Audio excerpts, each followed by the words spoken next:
दोस्तों आज की डेट में जिस तरीके से जो जंतर मंतर पर जो प्रोटेस्ट शांति से चल रहा था वो कितना उग्र रूप में सामने आया है ये किसी से छुपा नहीं है। लेकिन वहीं सवाल ये उठता है कि आखिरकार इस प्रोटेस्ट के उग्र होने के पीछे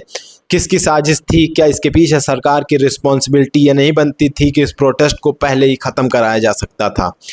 क्योंकि आप भी जानते हैं जिस तरीके से सरकार ने इस पूरे प्रोटेस्ट में अपने ईगो को दिखाया है, कहीं ना कहीं ये सरकार के ऊपर साफ तौर पर सवाल खड़े करता है। क्योंकि जब सोनम वांगचुक को वहां से डिटेन करके हॉस्पिटल में रखा गया था तो उनकी तरफ से भी दो बातें साफ तौर पर क्लियर कर दी गई थी कि अगर सरकार का कोई डेलीगेशन हमसे मिलने आता है, वहीं जो हमारी एजुकेशन पॉलिसी में कुछ बदलाव करने की बातें हैं उस पर सरकार ध्यान देती है तो कहीं ना कहीं जो हमारा प्रोटेस्ट है हम उसको ख़त्म कर देंगे। लेकिन सरकार ने वहाँ पर अपने ईगो के तौर पर लेकर किसी भी तरीके से ना तो कोई बात करना उचित समझा, ना ही किसी भी तरीके से कोई ध्यान दिया, जिसकी आज वजह ये हुई कि आज जो प्रोटेस्ट पिछले एक महीने से शांतिपूर्वक चल रहा था वो पूरे उग्र रूप में सामने आया। अब बहुत से लोग ये भी कह रहे हैं कि इसमें जो विपक्ष है उसका हाथ है, लेकिन सबसे बड़ा सवाल उठता है कि आखिरकार सरकार ने विपक्ष को मौका क्यों दिया जो इस तरीके के प्रोटेस्ट को उग्र किया जा सके। क्या सरकार ने जिस तरीके से आज जो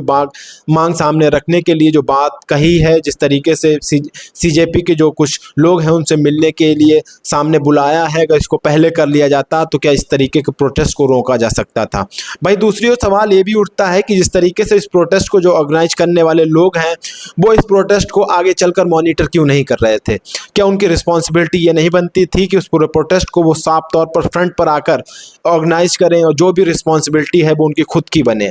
क्योंकि आपने भी देखा होगा जिस तरीके से ये 3-4 लोग जो बचे हुए थे, अब जीदीप के दीपक दहिया, ये कोई भी सामने नहीं दिख रहे थे, ये सिर्फ और सिर्फ अपने मंच से भाषणबाजी कर रहे थे। वहीं ये लोग बीच से गायब भी हो गए थे, जिसके बाद वहाँ पर जो लेफ्ट विंग का यूथ विंग था उसने ये मौका बाखूबी निभाया, जिसके बाद ये जो प्रोटेस्ट था वो उग्र रूप में साफ तौर पर दिखा, जिसमें पुलिस के द्वारा लाठीचार्ज भी की गई, जिसमें बहुत से लोगों की तरफ से पत्थरबाजी की गई, जिसमें बहुत से पुलिस वालों को भी चोट आई। लेकिन सवाल यही उठता है कि अगर सरकार पहले ही संभल गई होती, सरकार ने जो बातें हैं इन पर पहले ध्यान दिया होता, अपनी तैयारियां पहले पूरी कर ली होती, तो शायद आज के दिन में जो इतना बड़ा उपद्रव हुआ है उसको रोका जा सकता था। तो साफ तौर पर सवाल यही रहेगा कि सरकार ने यहाँ पर गलती की है, सरकार ने विपक्ष को भी बोलने का मौका दिया है और सरकार इस वजह से भी सवालों के घेरे में आ गई है कि आखिरकार वो धर्मेंद्र प्रधान से कोई सवाल जवाब क्यों नहीं कर रही। क्या धर्मेंद्र प्रधान इसके लिए जवाबदेही नहीं बनती है? क्या सरकार ये रिस्पॉन्सिबिलिटी नहीं लेती कि जो आज की डेट में पेपर लीक जैसी घटनाएं हैं उसके लिए जो हमारा एजुकेशन सिस्टम है वो पूरी तरीके से ख़त्म हो चुका